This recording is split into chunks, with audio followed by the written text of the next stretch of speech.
tupil kahit kailan. At kung hindi mo matanggap yan, talagang tuloy ang away. Hindi dahil ito'y petty. May kaaway pala to.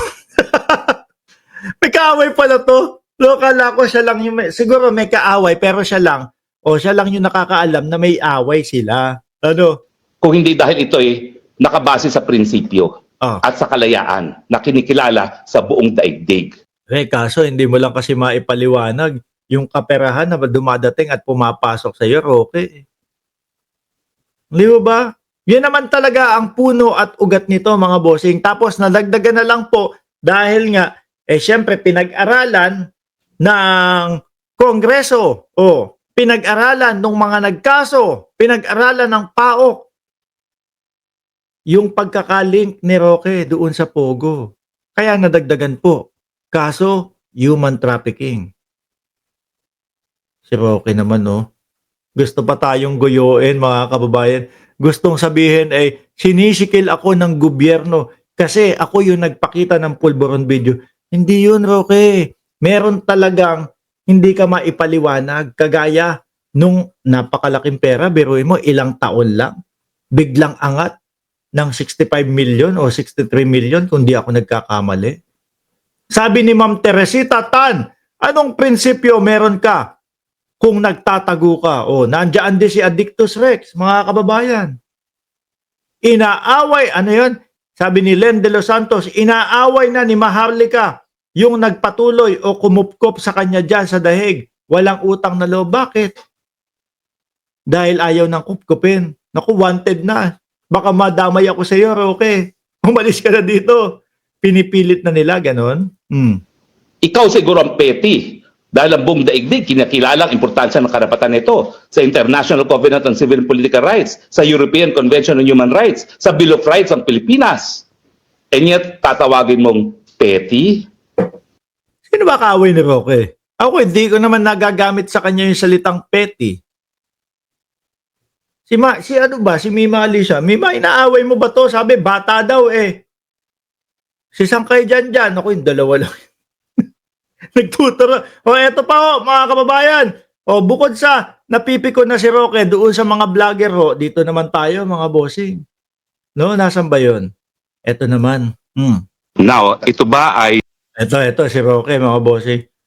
Grabe naman, diniin. Ano nangyari dito kay Roque? Diniinan nyo naman sa pag-edit ito. Hindi ho inedit yan Kasi ang sabi ko sa kanya, kapag ka maglalagay kayo ng kapag ka magpe-play kayo ng video, still photo na lang para hindi tayo copyright. Siguro yan yung napili ho nila. Wala kayong taste pumili ng litrato Oy, Jordan G! Tsaka yung mga kasama mo dyan, wala kayong taste pumili ng litrato. Dami-daming litrato ni Roque na lalaking tignan Okay, banat! Now, ito ba ay isang paglabag sa saligang batas? Hindi. Ang dapat sisihin, yung Kamara de Representantes sa ilang... Ito yung sa impeachment, mga bossing. No? Ang sinisisi ni Roque is ang Kamara daw mga kababayan. Dahil hindi ginampanan agad. No? Yung sinisisi niya doon sa Fort Worth, kasalanan na...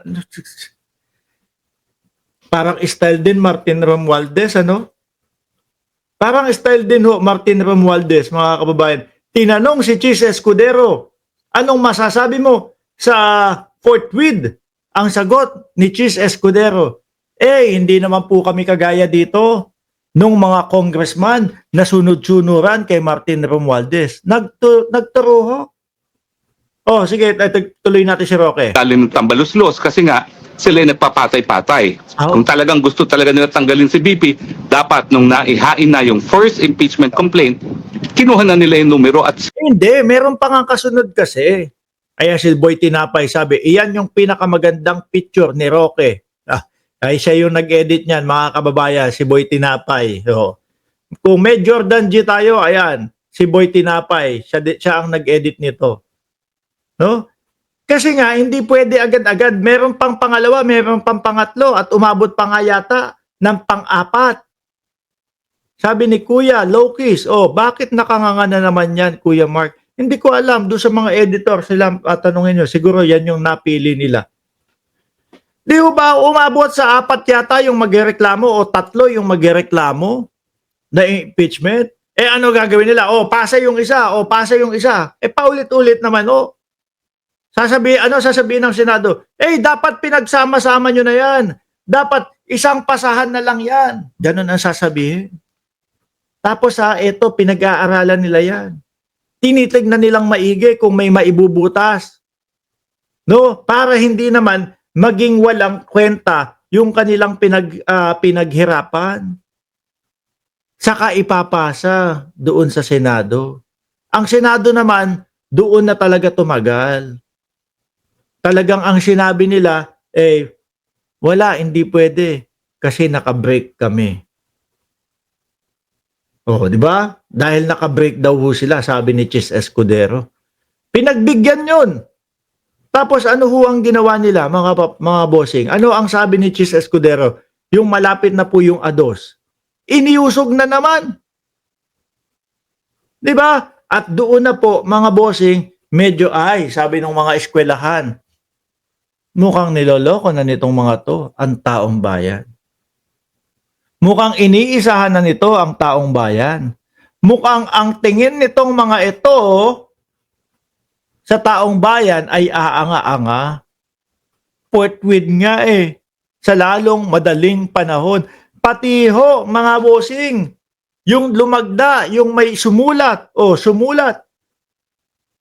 nung artikulo na yon, ang sinabi, ibig sabihin yan, agad-agad.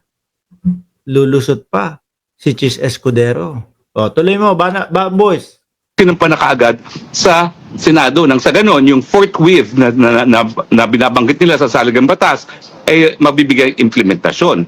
Paano ka magfa-forthwith ngayon? Tapos na nga yung buhay ng Kongreso, di ba? So wag po tayo magpapadala sa numero ng mga boses. Kasi Ngayon, ako, parang gusto nyo nang sabihin na hindi dapat paniwalaan yung mga dean, yung mga law professor, yung mga law school, Ateneo, Ateneo de La Salle University, UST, Adamson, FEU. Sa susunod niya, subukan nyo, wag ituloy yung June 11. Pero hindi, nanumpa na ho, mga kababayan.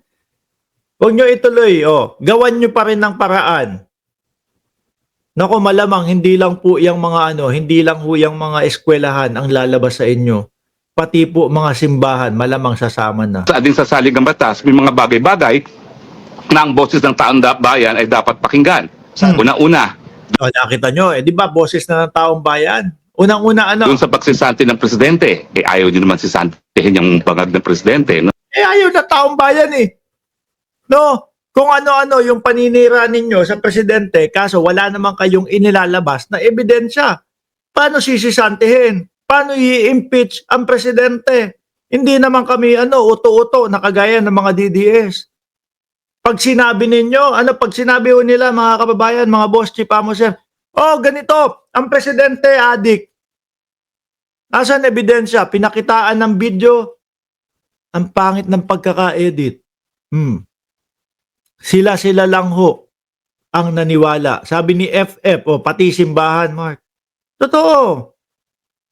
Sabi ni Max, pag nahuli yan si Roque, iyak yan.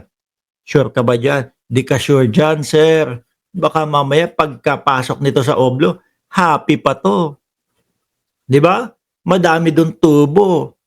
Nalilinis. Syempre, di ba, kapag ka ikaw nakakulong, tapos, nabibisi ka doon sa loob, happy ka. Pagka wala kang ginagawa, walang kwenta. Madami din naka-topless doon. Mahilig si Roque magpa-topless ng kapwa lalaki. Tuloy natin si Roque.